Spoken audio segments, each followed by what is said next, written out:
चंदौली लोकसभा से सपा सांसद वीरेंद्र सिंह का दिशा की बैठक के दौरान दिया गया बयान विवादों में आ गया है। कलेक्ट्रेट में बंद कमरे में हुई बैठक में सपा सांसद ने अधिकारियों के भ्रष्टाचार को लेकर भाजपा जनप्रतिनिधियों की मौन में सहमति का आरोप लगाया है। इस पर मुगलसराय से भाजपा विधायक रमेश जायसवाल ने पलटवार करते हुए कहा कि बैठक में वे स्वयं मौजूद थे और किसी भी भाजपा जनप्रतिनिधि ने भ्रष्टाचार को लेकर कोई आरोप नहीं लगाया। उन्होंने कहा कि सपा सांसद को पार्टी विचारधारा से ऊपर उठकर एक जनप्रतिनिधि की तरह बात करनी चाहिए थी। भाजपा विधायक सुशील सिंह ने कहा कि बैठक में जनपद के विकास से जुड़ी गंभीर चर्चा है, न कि राजनीतिक आरोप प्रत्यारोप। उन्होंने बाढ़ के समय भाजपा विधायकों द्वारा किए गए राहत कार्यों का भी जिक्र किया और जानकारी के अनुसार अब बैठक में मीडिया को सपा सांसद के इशारों पर दूर रखा गया, जिससे कि पारदर्शिता पर भी सवाल उठे। बैठक समाप्त हुई है। सांसद जी ने कहा है कि बैठक में बड़ा मुद्दा उठा भ्रष्टाचार को लेकर, जिसमें भाजपा के विधायकों ने भी समर्थन किया और एक सुर में इस बात को उठाया गया कि भ्रष्टाचार था। तो ये बड़ा सवाल उन्होंने खड़ा कर दिया कि भाजपा के विधायकों ने भी भ्रष्टाचार को लेकर समर्थन किया। मैं सांसद जी की इस बात से बिल्कुल सहमत नहीं। अगर उन्होंने जिस भारतीय जनता पार्टी के विधायकों के बारे में कहा है, उनकी चर्चा करी है, आप कृपया उनसे उनका नाम पूछिए। मैं दिशा की बैठक का एक महत्वपूर्ण सदस्य हूँ, जैसे अन्य लोग सदस्य हैं वैसे मैं भी सदस्य हूँ। मैंने कोई आरोप नहीं लगाया। तो उन्होंने सामूहिक रूप से किसी विधायक के बारे में कुछ कहा हो तो किसी ने लगाया हो तो मुझे मालूम नहीं है। उनका कहना है कि भाजपा के जनप्रतिनिधियों ने एक सुर में ये कहा कि हाँ, यहाँ के अधिकारी भ्रष्टाचार में लिप्त हैं। समाजवादी पार्टी की विचारधारा से बाहर निकलकर दिशा की बैठक की अध्यक्ष के हिसाब से उन्हें बात करना चाहिए था। ये समाजवादी के हिसाब से वो बात कर रहे हैं।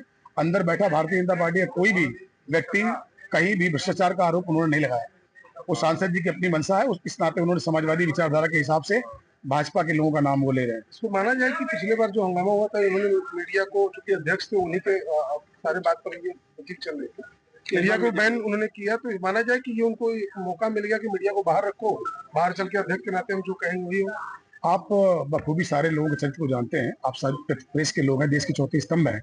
इससे पहले डॉक्टर महेंद्र नाथ पांडे जी भी सांसद हुआ करते थे, दिशा की बैठक वो भी करते थे। क्या कभी उन्होंने आपको मना किया? क्या उन्होंने कभी आपको मना नहीं किया? बैठक की अध्यक्षता कौन करता है? सांसद करता है। सांसद कौन है? वीरेंद्र सिंह है। सांसद की अनुमति से ही बैठक के अंदर कोई आ सकता है और जा भी सकता है। अगर उन्होंने आपको नहीं बुलाया तो समस्या उनको रही होगी, समस्या भाजपा के लोगों को लाने की बात नहीं थी, अंदर ही जाने नहीं दिया। तो ये सांसद तय करेंगे, वो अध्यक्ष हैं, वो तय करेंगे कि आपको जाना है कि नहीं जाना है। सांसद जी ने मना तो आप तो स्पष्ट रूप से अधिकारी, आपसे अगर ये बात आप कह रहे हैं कि अधिकारियों ने कहा है कि सांसद जी ने मना किया है, तो जब सांसद जी ने मना किया है तो यह आरोप सांसद जी पे आप लगा सकते हैं कि मीडिया देश का चौथा स्तंभ है। हम लोग तो, हमारी सरकार लगातार मीडिया के सामने सब बात करती है। अब सांसद जी ने आपको जाने से मना कर दिया तो हम ऑथेंटिक व्यक्ति नहीं है कि जो अध्यक्ष के ऊपर हम हैं। इस नाते मेरी तो इच्छा थी कि आपको रहना चाहिए था, लेकिन हम खुद आश्चर्यचकित था कि सांसद जी ने, माननीय अध्यक्ष जी ने क्यों आपको बाहर कर दिया। एक बड़ा सवाल है कि उनके लोकसभा क्षेत्र चंदौली में बाढ़ लगातार आई, आप भी लगातार और अन्य जनप्रतिनिधि लगातार मौजूद है, सांसद नहीं दिखे, लेकिन बैठक के लिए उनके पास पर्याप्त समय। आप अच्छी तरह जानते हैं कि जनता के प्रति जवाबदेही करने वाले व्यक्ति, जवाबदेही तय करने वाले व्यक्ति जमीन पे काम करते हैं। सांसद जी यहाँ के दिशा की बैठक के बाद वो समाजवादी पार्टी की विचारधारा के सांसद हैं। भारतीय जनता पार्टी आम लोगों के साथ जुड़ी। देश के यशस्वी प्रधानमंत्री जी ने कहा ये आम लोगों की सरकार है। देश के यशस्वी मुख्यमंत्री जी ने कहा ये आम लोगों की सरकार है। इसलिए आम लोगों की सरकार है, इस नाते आम तरीके से हम सब जनप्रतिनिधि अपने बाढ़ क्षेत्रों में जनता के बीच में थे और जनता को मुकम्मल सेवाएं जो सरकार दे सकती है, हम उसको वहां तक पहुंचाने का पूरा प्रयास भी कर रहे थे। सांसद जी की अपनी व्यक्तिगत राय है और व्यक्तिगत तरीके से वो जो सोच रहे हैं, जनता उनके बारे में ठीक सोच रही है। मुझे तो लगता है कि काफी अरसे के बाद सांसद जी को देखने का अवसर दिशा के माध्यम से मिला है। मुझे तो खुद लग रहा है कि पिछली दिशा की बैठक के बाद मैंने पहली बार सांसद जी को देखा। 6 महीने हो गए। 6 महीने बाद मैंने पहली बार देखा। भाई इसकी जानकारी हमको किसी मीडिया के साथी ने नहीं दिया, नहीं तो मैं बुला लेता। बिना आपके कौन से बैठा है? आपके अध्यक्ष से बैठक किया, अरे भाई, तो आप फोन नहीं चलता है ना मीटिंग में, आप कैसे करें? अच्छा, एक पर्ची भी भिजवा दीजिए। मीडिया के बाहर रखने के लिए एसडीएम और सीओ तक बैठाए गए थे कि कोई मीडिया। अब भाई शासन सत्ता जिसकी है जी, अब वो क्या कर रहे हैं, बाहर क्या कर रहे हैं, अगर हमको पता रहता है एक पर्ची भी भिजवा देते तो मैं बुला लेता। वाले कह रहे थे कि अध्यक्ष होते हैं जो मीटिंग का अध्यक्ष, मैं अध्यक्ष हूँ, लेकिन अगर आप लोग एक पर्ची भिजवा देते कि हम लोगों को अंदर नहीं आने दिया जा रहा है तो हम बुलवा लेते। मीटिंग ना दिया गया था, कहाँ, किसको दिया? पर्ची भेजी गई थी लेकिन वहाँ अब तक। अरे नहीं, हमारे मीटिंग में क्या? देखिए, सबसे आश्चर्यजनक बात यह है कि सत्ता पक्ष के जुड़े सभी साथियों ने जो व्याप्त घोर भ्रष्टाचार है उसकी बात की, समर्थन और उसका समर्थन किया। उन्होंने बताया कि यहाँ जिले में जितने अधिकारी हैं सब भ्रष्टाचार में लिप्त हैं और बड़े पैमाने पर भ्रष्टाचार कर रहे हैं। मैं आश्चर्य था कि माननीय मुख्यमंत्री जी जीरो भ्रष्टाचार की बात कहते हैं कि भ्रष्टाचार मुक्त सरकार हमारी है, और उन्हीं के जनप्रतिनिधि कहते हैं कि भारी पैमाने पर भ्रष्टाचार है, आपके तहसील में भ्रष्टाचार है, पुलिस में भ्रष्टाचार है, तमाम विभागों में भ्रष्टाचार है, और बिजली विभाग में भ्रष्टाचार है, हर विभाग में भ्रष्टाचार है। तो मैं तो हंस रहा था। हमने कहा कि भाई ये तो सारी जो है कि उत्तर प्रदेश और देश के शासन की पोल तो खुद सत्ता पक्ष में बैठे हुए बोल रहे हैं, तो हम लोगों को बहुत ज्यादा बोलने की जरूरत नहीं है। तो क्या लगता नहीं है कि अधिकारीगण इसीलिए मीडिया कर्मियों को बाहर रखते थे कि भ्रष्टाचार हो सकता है, इसमें कोई दो राय नहीं। आपकी बात से मैं सहमत हूँ। आप क्या समझे इस जनप्रतिनिधियों की बात को, आप कैसे देखते हैं? भाई जो जनप्रतिनिधि जनता से जुड़े हुए हैं सभी लोग, हम लोग भी महसूस कर रहे हैं कि बहुत भ्रष्टाचार है, लेकिन जब हम लोग सोच रहे हैं और सत्ता पक्ष भी यही सोच रहा है, तो किस बात का जो है दावा करता है कि भ्रष्टाचार मुक्त सरकार है। बाढ़ को लेकर क्या रहा, क्योंकि चंदौली तीसरी बार बाढ़ से जूझता रहा। हमने कार्यदायी संस्था जो भारतमाला और चकिया की रोड पर जो कार्यदायी संस्था लगी है वो अनुभवहीन संस्थाएं हैं, और उन लोगों ने चंद्रप्रभा नदी को पाट दिया और पाट करके वो अपनी ट्रकें इस पार से उस पार ले जा रहे हैं, जिसके कारण हजारों हेक्टेयर जो किसानों की फसल जो पक गई थी वो डूब गई, बर्बाद हो गई। हजारों ऐसे किसान हैं जो गरीब हैं, जिनकी मड़ई है, कच्चे मकान हैं, सब डूब गए। सरकार इनको कोई मुआवजा नहीं दे रही है। अभी आकलन कर रही है सरकार। डीएम से मैंने कहा कि उनका आकलन कराइए। डीएम कह रहे हैं हम आकलन करा रहे हैं। मैं कह रहा हूं कि कार्यदायी संस्था से वसूल के दीजिए, करिए एफआईआर उसके ऊपर, उसको ब्लैकलिस्ट कराइए और उससे सिक्योरिटी से पैसा खींच करके जो है किसानों को जो है उनकी भरपाई कीजिए। और ये मांग हमने दिशा कमेटी की बैठक में प्रस्ताव पास किया कि उन संस्थाओं के खिलाफ कार्रवाई करें और किसानों को मुआवजा दिलाए। आप विपक्ष में हैं, अगर ऐसा नहीं होगा तो उसके लिए क्या करेंगे? हम विपक्ष में हैं, आवाज उठाते रहेंगे।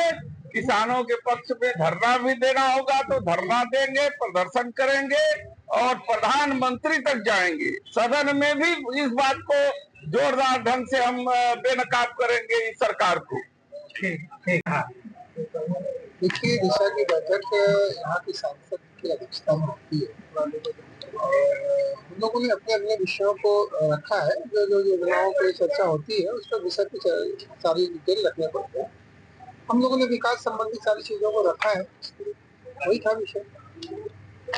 क्या इस बार उस बार दिशा की बैठक में कुछ को हल्ला हुआ था, इसलिए कुछ इस बार बैठक की अलग देखी गई, गोपनीयता पूर्ण बैठक हुई है, क्या कारण है? देखिए, क्या है कि इसमें पिछली बार जो घटनाएं हुई बड़ी दुर्भाग्यपूर्ण रही है, क्योंकि जनप्रतिनिधि तो अब शब्द की बातें नहीं होनी चाहिए थी। मैंने बैठक से पहले ही कह दिया था किसी भी जनप्रतिनिधि को, किसी भी अधिकारी या किसी भी कर्मचारी को किसी भी के साथ अब शब्द का उपयोग नहीं होना चाहिए। मीडिया को बाहर रखा गया। हाँ, मीडिया को बाहर रखा गया। मुझे भी लगा कि मीडिया नहीं है, तो मुझे लगा कि मीडिया ने बहिष्कार किया है। अभी बाहर निकला हूँ तो अभी पता चला कि आप लोगों को बाहर किया गया था, लेकिन इसकी जानकारी अगर मुझे रही होती मैं जरूर अंदर बात किया होता इस विषय पे। हम लोगों को इस विषय में कोई जानकारी। बैठक में बाढ़ को लेकर क्या चर्चा हुई, क्या रहा, क्या और एक बड़ा सवाल ये है कि सांसद की बैठक में बाढ़ क्षेत्र में नजर नहीं, अपने सांस्कृतिक का विषय सांसद बता सकते हैं। बाढ़ में हम लोगों ने दौरा किया है, बाढ़ कटान पे भी हम लोगों ने काम किया है और आगे भी काम कर रहे हैं। तो उसके लिए हम लोग जो सामान देते हैं, लोगों को सामान भी वितरित कराया, जानवरों को, लोगों को सभी सुविधाएं हम लोगों ने उपलब्ध कराया। आराम से कार्य के लिए हम लोग आज 4 घंटा से बैठे हैं, वो कार्य पूरी तरीके से सफल नहीं हो पाया।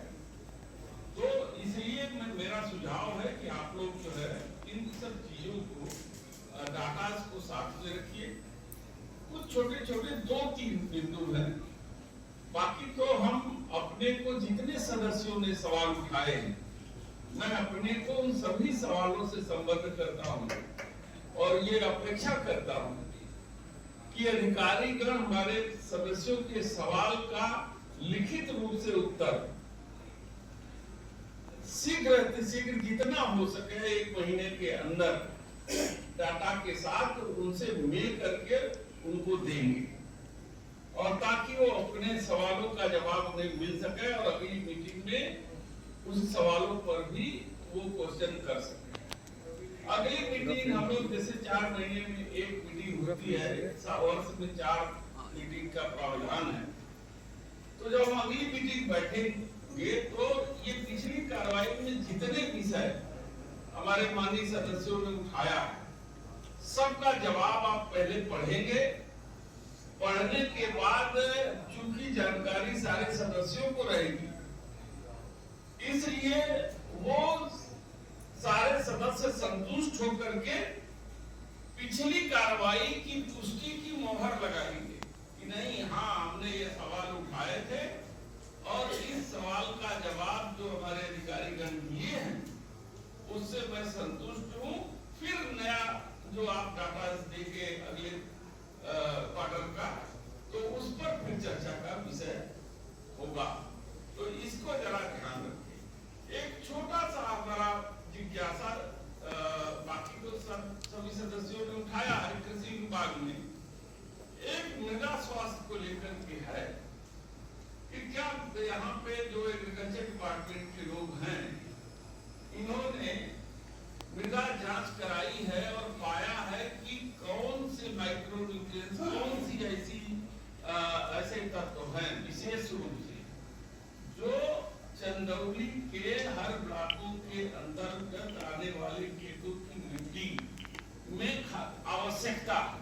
क्योंकि कभी कभी हम लोग न जानकारी होने के नाते एक ही प्रकार के फर्टिलाइजर खेतों में डाल देते हैं, जबकि उतने फर्टिलाइजर की आवश्यकता हमारे किसानों को नहीं होती है।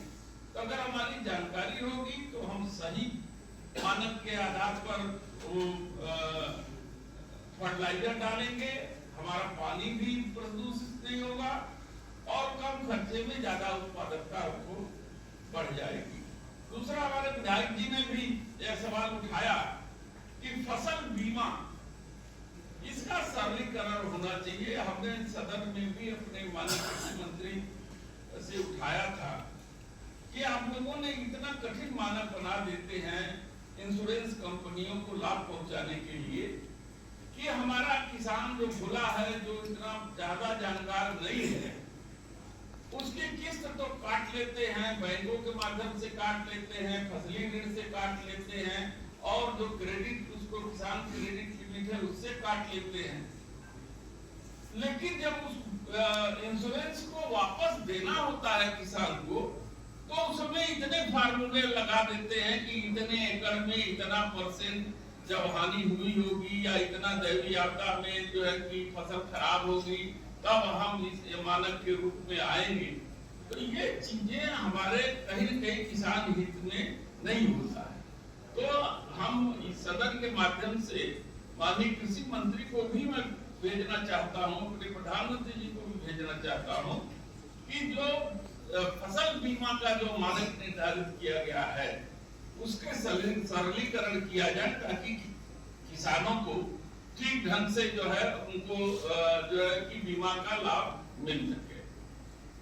बहुत से ग्राम पंचायतें हैं, एक ग्राम सेक्रेटरी 8-10 ग्राम पंचायत का चार्ज लिए हुए, उसकी संख्या इतनी कम है। तो क्यों ना हम ये सदन इस रिक्वायरमेंट को अपने उत्तर प्रदेश सरकार के पास भेजे कि हमारी इतनी ग्राम सभाएं हैं जिसके सापेक्ष में हमारे ग्राम सेक्रेटरी इतने हैं, जिसके कारण गांव में रहने वाले लोगों को जो चीजें उपलब्ध होनी चाहिए वो चीजें नहीं हो पाती है, क्योंकि एक ग्राम सेक्रेटरी की सीमा होती है और उसको 8-10 ग्राम सभाएं अगर दे दी जाएंगी तो किसी के साथ वो न्याय नहीं कर पाएगा। तो ये चीजें जानी चाहिए। यदि या हमारे साथी सहमत हो तो इस बारे में भी उत्तर प्रदेश सरकार को हम लोग सूचित कर सकते हैं। तीसरा, नमामि गंगे और ये सब सारी चीजें जो आई हैं यहाँ सभी सदस्यों की जिज्ञासा थी, हम उसको अपने को संबद्ध करते हैं और हम चाहते हैं कि जैसा निर्णय लिया गया कि हमारे सीडीओ साहब अभी यंग हैं और डायनेमिक है, इनके नेतृत्व में आप कमेटियां बना करके और आप गांव का निरीक्षण करें कि जो हर घर नल योजना में जो पाइपें खोद करके डाली गई हैं, गांव की गलियों को, सड़कों को काटा गया है, वो ठीक ढंग से उसी रूप में रिपेयर हुई है कि नहीं, और जो जल का फोर्स है, जो पानी आता है, वो पानी इतना स्लो आता है कि वही आधे घंटे में एक बाल्टी पानी जो है कि भरता है। कहीं संचालित है, जहाँ है भी तो वहाँ की स्थिति ये है। उसका नतीजा ये है कि गांव के लोग को जो लाभ मिलना चाहिए वो नहीं मिल पाता। हमारे विधायक जी ने कहा है कि हर घर नल से जल योजना के कारण हैंडपंप भी निलंबित कर दिया गया कि हम लोग हैंडपंप भी नहीं दे सकते। उसके कई कारण हैं। एक कारण ये भी है कि हर घर नल योजना जो है कि लागू हुई है और उसके कारण जो है कि हो गया है। दूसरा, सीएससी पीएससी वाला तो हमारे विधायक जी ने कह दिया है, उसको उससे विचारू करवाइए ताकि लोगों को उसका लाभ जो है मिल सके। और माननीय सीएमओ साहब, आप चिंता मत करिए, विधायक जी से उद्घाटन करा दीजिए। हमको इतना शौक नहीं है कि हम भी रहे वहाँ, आप हमारे चक्कर में मत पड़िए, विधायक जी से कराइए, क्योंकि विधायक जी धन लाए हैं इनका। दूसरा चीज, एक जो सबसे महत्वपूर्ण विषय है कि भारतमाला परियोजना चल रही है। भारतमाला परियोजना संदर्भ में मैंने आपसे मिल करके भी पत्र किया है कि जो चंद्रप्रभा नदी उसको पाट करके रखे इस पार से उस पार ले जाए, और उसके कारण जो मेहदौल से लेकर के कई ऐसे दर्जन, कम से कम 1000 एकड़ से भी ज्यादा हेक्टेयर समझ लीजिए, किसान की तैयार फसल वो बर्बाद। हम सरकार पर निर्भर है, गलती हमारी कार्यदायी संस्था की, सरकार इसकी भरपाई क्यों करे? इसके लिए मैं आपसे सदन के माध्यम से ये कहना चाहता हूँ कि आप कार्यदायी संस्था की इस गलती को उससे दंडित कराएं, लिखें कि ऐसी संस्था जिनको ये भी नहीं मालूम है कि बरसाती नाला में कितना क्यूसेक पानी निकलता है, कितना डिस्चार्ज वाटर जाता है, तो उस परिस्थिति में ऐसे कार्यदायी संस्था को ब्लैकलिस्ट किया जाए या उनसे वसूल करके किसानों को मुआवजा दे दिया जाए। बाकी जिसे मछुआ आवास था तो आई गया कि अभी कोई आवास आया ही नहीं है। और विद्युतीकरण में हमने देखा, बताया कि ट्रांसफार्मर के उच्चीकरण के लिए हमने लिस्ट भेजी है, एक लिस्ट हम आपको दे रहे हैं कि बिजली विभाग के लोगों से कह दिए कि ये शामिल करें, क्योंकि इससे किसान परेशान होता है। कुछ हमारे ऐसे मजरे जो गरीब समाज के लोग, उनके मजरे का विद्युतीकरण छूट गया है या 1-2 खंभा ले जाके उसको पूर्ण बता देते हैं। अब ऐसी परिस्थिति में कनेक्शन नहीं हो पाता है, तो आप इन सब चीजों को देख लीजिए सामूहिक रूप से, क्योंकि अब सब लोग लग रहा है कि टाइम अब ज्यादा हो रहा है, इसलिए सबकी स्थिति को ध्यान में रखते हुए एक बार पुनः सभी अपने साथियों का धन्यवाद, और मीटिंग अच्छी तरीके से संपन्न करा हुआ, और उसके लिए सभी अधिकारियों को मैं तहे दिल से सबको धन्यवाद देता हूँ, शुक्रिया करता हूँ सबकी, और अपेक्षा जरूर करूंगा कि अगली बैठक में आप डाटा के साथ आएंगे। धन्यवाद।